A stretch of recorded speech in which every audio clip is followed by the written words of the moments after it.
What is up, ladies and gentlemen? This is the Chig coming at you with another Diablo 3 build guide. This is the Arachyr Bats Greater Rift build. It's not really a speed build, it's not really super fast, but it's super strong. It's probably the strongest Greater Rift build for Arachyr set. So, before we hop into it though, hit that like button, hit that subscribe button. Anything you can do to support the channel. And don't forget we're having a giveaway. As soon as we hit 1,000 subscribers, I'm giving away a copy of Diablo 4. All you have to do is be a subscriber and like and comment on any of the videos where it's mentioned, and you will get entered one time for each video that you like and comment on. So let's hop right into it. So we are wearing 5 of the Arachyr set and 2 of the Crimson set. So yes, I do have 2 primals. My gear is not rolled optimally. These are just as they dropped. Everything is poop. So you don't have to have good gear. I don't have anything in my Paragons. Let's go on with it. So you got the Spider Queen. She infests targets. She makes you do more damage to infested targets. She makes corpse spiders do more damage to infested targets. We don't care about that. Spider Queen now leaves behind webs. It slows enemies and reduces your damage taken. We do need the toughness. That's fine. What we're worried about is a 6-piece. The damage of your creature skills is increased by 25,000%. We're using fire bats. That's creature skill. Hey. Alright, so we're using the Traveler's Pledge and the Compass Rose. 2 set, while moving, damage taken is reduced by up to 50. While standing still, damage done is increased by up to 100%. Super strong. 3 set, Captain Crimson's. 2 set, reduces the cooldown and resource cost by 20%. 3 set, damage dealt is increased by a percentage of cooldown reduction. Damage received is decreased by a percentage of cost reduction. So that's helping out a lot too. We got Lacumba's Ornament. Reduces damage taken by 60% if your soul harvest is at least 3 stacks, and you get 2% for each stack on top of that. We've got Ring of Emptiness. Anything that is affected by our Haunt or Locust Swarm takes increased damage. We're going to be Locust Swarming like crazy as much as we can. And then we have Shirkani's Triumph. We're elite hunting. We're just going to stay invisible. We're going to go find elites and we're going to kill them. That's what that allows us to do. It allows us to stay in the spirit realm. Sacred Harvester allows Soul Harvest to stack up to 10 times. We need the defenses, so there you go. Let's go over the gems real quick. You got a big cooldown gem in your hat. Intellect gems in your gear. Again, we don't have any Paragon in our intellect. We are using Bane of the Stricken because that's what you would use if you were pushing. You'd put that in Bane of the Powerful. If you were doing lower stuff, Bane of the Trapped. Anything that's slowed takes extra damage. And then Tyguk because we are going to be channeling things, so we're going to get extra damage and extra toughness out of that. In the cube, we've got Staff of Chiroptera, Chiroptera, that's hard to say, Chiroptera. Firebats attacks 100% faster, costs 75% less, and it deals 150% increased damage. Bakuli Jungle Wraps, Firebats deals 300% damage, and enemies affected to enemies affected by Locust Swarm or Piranhas. We're going to be doing both. And then Ring of Royal Grandeur to make sure we got the 6 set and the 3 set. We're using Soul Harvest Languish to give us more armor because we need it. Locust Swarm, Cloud of Insects. This reduces the damage that enemies affected by Locust Swarms deal, so we need that. Spirit Walk, Severance. This is just for move speed to zoom around, since we'll be in the spirit realm all the time. Fire Bats, Cloud of Bats. Swirls around you. Great AoE. It's amazing. Piranhas, Piranado. Stacking stuff up so we can knock them down, and then Horrify, Frightening Aspect, you get armor.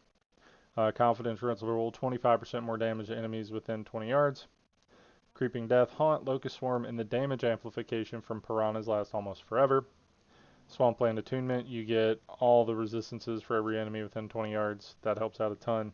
And then Graven Justice, you get 1% of your maximum life and mana back, and reduce the cooldowns of all of your skills by 1 second when an enemy dies within 20 yards. Our cooldowns are going to be up every time we need to move. This is an amazing build. It's really easy to play. It's really fun to play, and like, there's really no reason not to do this one. You can use this for doing regulars as well. It's just not as fast as, like, say, the chicken build. But let me knock out a 90 real quick and show you how it works. So we're just going to go find an elite. Look, there's an elite right off the rip. You're going to debuff it, and then you're going to hold down bats. Debuff it, hold down bats. Yep. There we go. Now we go find the next one. And there happens to be the next one right there. So we're going to debuff it. And we're going to hold down bats. And that's literally all you got to do. You go find the elites, you debuff them, and you hold down bats. It's really good.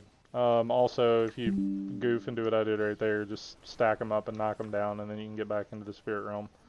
You don't have to hang out just because you did something stupid, so...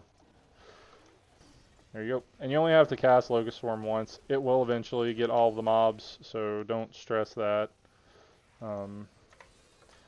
Like right there, I walked around the corner, hit them with Locust Swarm, and then put them in the Pyronado, and then you roll on, right?